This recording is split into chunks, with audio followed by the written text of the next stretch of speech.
16 to 25 of the founding fathers were ordained ministers. No way, I didn't know that. So it has its place. Yeah. And I think when we overlook that we're messing up too. So I would say we didn't have any choice. It wasn't really like that. We wanted to be like them. Yeah.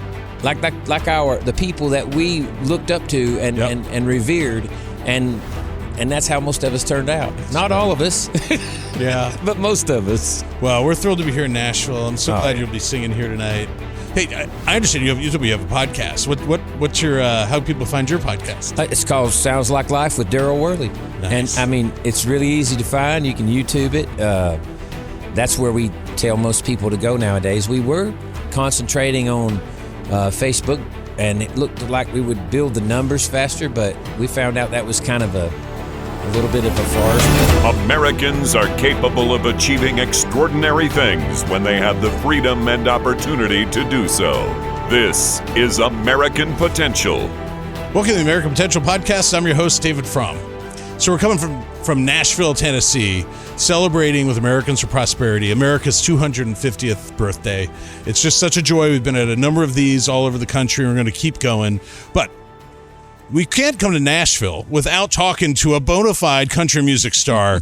We're joined by one here today. So I'm so thrilled to talk to Darryl Worley. Darryl had a hit that spent 7 weeks at the top of the Billboard list. So if that's not a country star, I don't know what is. Darryl, he's also a podcaster. He's performing here tonight. I'm so excited to have you. Thanks for joining us. Thank you very much. No, it's absolutely wonderful. Timing worked out perfectly, and I appreciate the comments about Have You Forgotten. That was, man, talk about one that got out of our hands, and we didn't even really didn't know what to do with it. Well, so, I mean, I'm sure a lot of our listeners have in their head. I mean, as soon as I read, have you forgotten? Bam. Yep. I hear it in my head.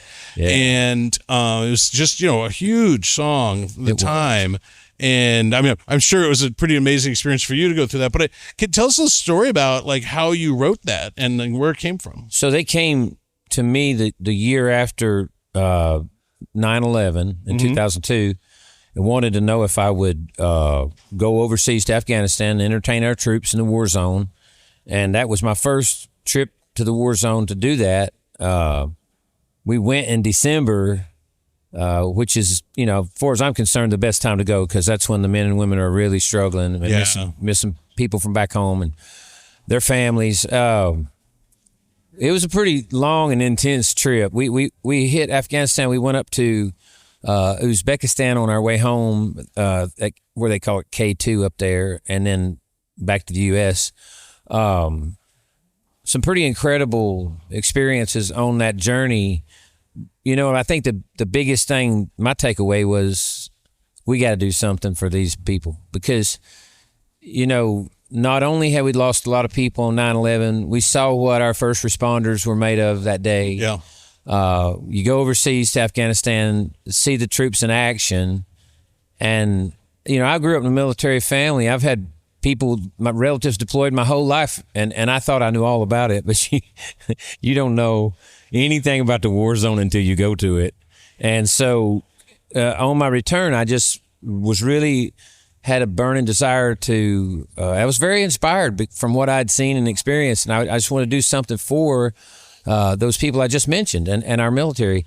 And it didn't have to be a song. I mean, I told my buddies, we were sitting around talking. I said, it could be a barbecue, or we'll make a big pot of stew under the bridge and feed the homeless veterans. I don't care what it is. We just want to do something that will stand the test of time, and where those people look at us and say they wouldn't have done that if they didn't care. And that's how Have You Forgotten came to be. So, well, it certainly struck a chord, right? Yeah. I mean, it's kind of funny you say that one of the taglines that I say at the end of this show every single time is, is about freedom and liberty and don't take it for granted. Right. And that's what it's all about. Clearly people who are deployed aren't taking it for granted. Right. But I do think your message in the song is a little bit, like, hey, let's have a reminder. Like, let's not take this for granted. I mean, we did that on purpose. We kind of walked that jagged line. We didn't want to run anybody away, but we knew right away that people got it. and it was in very simple, straightforward language. There's no hidden messages or any of that. Right. And we're very blessed. I was playing this Veterans Day tribute show at the Ryman Auditorium. Yeah. It was the Grand Ole Opry, but they were having it at the Ryman. And you're dropping some legendary names now. I literally finished the song like 2 days before this, and my band members had never even heard it. But it's 3 chords, man. It's not anything complicated. And I said, I think that Pete Fisher, the man that was running the Opry at the time, I said, I think he'd go crazy if he heard this. And my manager really didn't want me to do it. He was pushing for us not to do it. And I took the band up into our little dressing room, played them the song one time through. Everybody made a few notes, went and talked to Pete. And Pete said, well, I would like to hear it before. So we went back up to the dressing room, played it for him. It went fine. And I said, we're doing it tonight. Played it on the show. He immediately came out. He chased us off stage and said, will you come back tomorrow night on Saturday night? That's the TV night. And do this song again. And I said, hey, I've never been asked to do the Ryman two nights in a row. We'll be here. And that was the TV portion. Wow. It took off. And what kind of feedback did you get from people? It was insane. I mean, over the weekend, it blew the firewalls out of everybody's. The record label couldn't get online, and our management company was shut down because we had so many responses to it over the weekend. It just we couldn't handle it, and there was a lot of different talk. People were going crazy over the song. Record label was saying maybe it's just a knee-jerk reaction. Maybe it may be gone by Wednesday. No, it wasn't. Anyway, I was like, okay, if you want to take that chance. But anyway, it stayed like it took 5 weeks to go to the number 1 spot and stayed there for 7. So that's fabulous. It's a true blessing and has taken us all over the world numerous times. I have been everywhere to entertain troops. Yeah. And I mean everywhere. And that's awesome that you do that.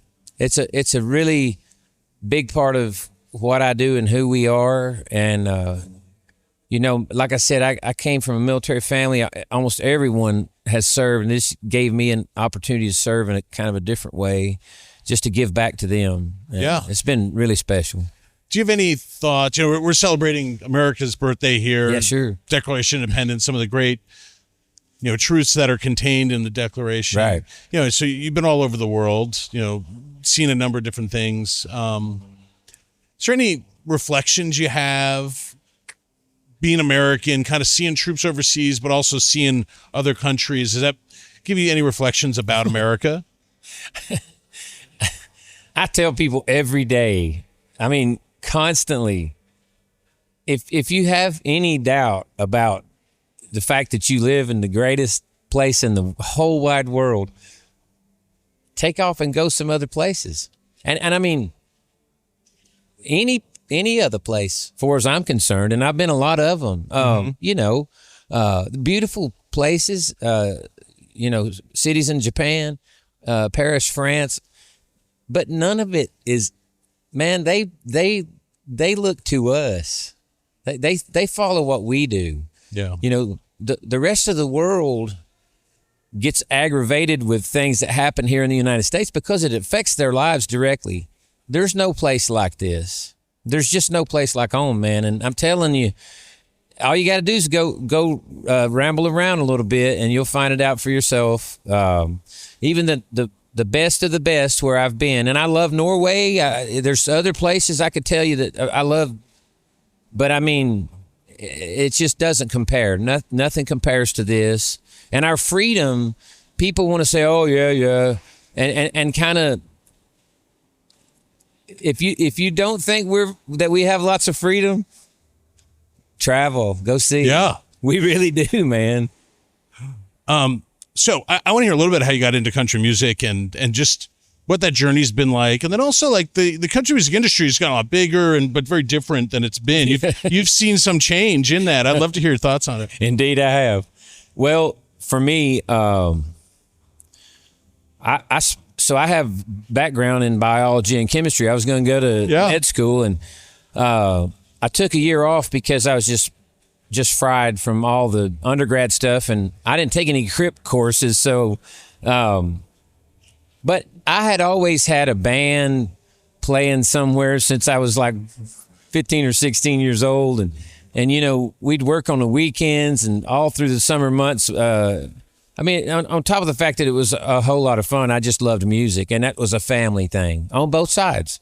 And so in that time I was off and just piddling with other, you know, just little dinky jobs or whatever. I started pitching songs that I had written. Yeah. And I got action on them real fast as far as publishing companies saying, man, these are good. You know, who did you write them with? I'm like, I've never co-written. I just wrote them by myself. And they're like, really? And so I got a publishing deal pretty quick down in Muscle Shoals. I chose not to come to Nashville right away. Yeah. And I think it was a good decision because I wasn't ready for Nashville. But down in Muscle Shoals, things moved a little slower. They were willing to take me under their wing and help me learn the craft of demoing songs and writing songs and production and all that stuff. And then I made the move to Nashville, and when I got here, man, things happened that quick. And that's great. It was by no means an overnight success. It was probably more like a 25-year overnight success. But like I said, the move to Nashville at the right time was the right thing to do. So that the late 90s, mid-90s? I moved up about 94. Yeah. So, man, you see Nashville go through some transitions. Saw the whole thing, man. I mean, I think we went from the greatest time of country music, which was the late 80s, early 90s, to the most abstract and bizarre time for me. I mean, I'm not bashing it because it's stayed healthy and strong through it all. But certainly a lot of change and a lot of infusion from other genres and all kinds of stuff that I never thought that would happen. Yeah. And it has happened in the past also. It cycles, but it's never happened to this extent. And I thought, man, country music, the one that I'm talking about, is gone forever. Yeah. And as we speak, it's making a comeback. So is it? Yes, it is. I love to hear that because it's coming back. Because all you 80s and 90s guys were like, yes, sir. That was my sweet spot. Absolutely. I remember one summer working. I remember when I discovered, because I grew up in New Jersey, not always I wasn't always really that into country. And then I was in college one summer working on a farm, actually, if you believe it, as like a maintenance guy, which I don't know how I got that job, by myself. And I just started listening to music because I needed something to listen to, and it was country. And I was like, this is it. And it was just in that time. What year period. was it? This would have been 94. Oh, wow. You were listening at a good time. I was. I know. That's right about the time that I made my move permanently to Nashville, where, you know, I had to let go of some gigs that I was playing down home. I'm about my farm, and we're back there now. It's about 2.5 hours southwest of here. So couldn't drive back and forth. Yeah. And it was literally in my contract at the publishing company that I had to move to town. That's good. Makes sense. Yeah. Makes sense. So, well, we're so excited that you're playing here at the America's 250 bash that we're having. What do you think about it? Like, what do you think about doing the event, and what made you want to do it? Oh, well, Matt, my booking agent, said we had an opportunity to do this, and I said, well, he knows me. Anything that has something to do with America, especially if it's a celebration, I'm in. So, yeah, I thought it would be fun, and it would be right down my alley. I'm a true patriot, man, and so I think this is a big deal for us to be celebrating 250. I do too. So, I think that celebrating like what unites us as a country, I think is such a great opportunity. This is what we're doing. Like our founding document laid out some truths for us that we would be wise to remember and celebrate. So and just gotta stay pretty close to them. Yeah. So like when you started to like come of age and formulate your own opinions about society and politics and everything, like what helped shape you? Man, I'm going to tell you, look, I just saw my boots. I loved your boots. I saw them. I was very, very blessed. I grew up in the midst of a bunch of World War II heroes. Yeah. And then Korea and Vietnam, and So patriotism was not an option. Like our great grandfather would line us all up, the grandkids and great grandkids, and we would walk out in front of him. There's always this big, huge flag right in the corner inside the house. Obviously, we had one flying outside, and we had to learn the Pledge of Allegiance when we were little tots, and we'd have to stand in front of John M. and say the Pledge of Allegiance, and it would be. And then we could go out in the yard and play, but he'd make us do it all the time. And so those kinds of things that I think back on. And my dad was a pastor, Methodist minister. My mother was a youth leader. I think the Christian faith and the values that were, I think some 16 to 25 of the founding fathers were ordained ministers. No way. I didn't know that. So it has its place. Yeah. And I think when we overlook that we're messing up too. So I would say we didn't have any choice. It wasn't really like that. We wanted to be like them. Yeah. Like the people that we looked up to and revered, and that's how most of us turned out. Not all of us. Yeah. But most of us. Well, we're thrilled to be here in Nashville. I'm so glad you'll be singing here tonight. Hey, I understand you have a podcast. What's your how do people find your podcast? It's called Sounds Like Life with Darryl Worley. Nice. And I mean, it's really easy to find. You can YouTube it. That's where we tell most people to go nowadays. We were concentrating on Facebook, and it looked like we would build the numbers faster, but we found out that was kind of a little bit of a farce, and so we just went back to the old YouTube, and it's growing like crazy, man. Good for you. Yeah. I'm glad. Yeah. Well, if you're interested to talk to, people wouldn't listen otherwise. You got something to say, and that's what matters, We have a good time on there, and we talk about everything from our Christian faith, music, to outdoors, fishing, hunting, and you name it. And I have people from all different, walks of life come on, and great. We're enjoying it. We just shot about 6 new episodes, so nice. We got like a workhorse. Wide open, man. Well, Darryl, I really appreciate you joining us for the podcast here. I'm so glad you're here. I'm looking forward to hearing you sing tonight, and I'll be the one cheering loud. I appreciate it, man. Thank you very much. Folks, if you like this episode, please subscribe to our channels, or follow us and like us on social media at Facebook, Instagram, and YouTube. Remember, freedom and liberty are easily taken for granted. Don't take them for granted. Go out there and defend liberty and freedom. Thanks for joining us, and we'll see you on the next episode. Thank you for listening to American Potential. You may listen to more stories from Americans working every day to expand freedom and opportunity in their communities by visiting AmericanPotential.com.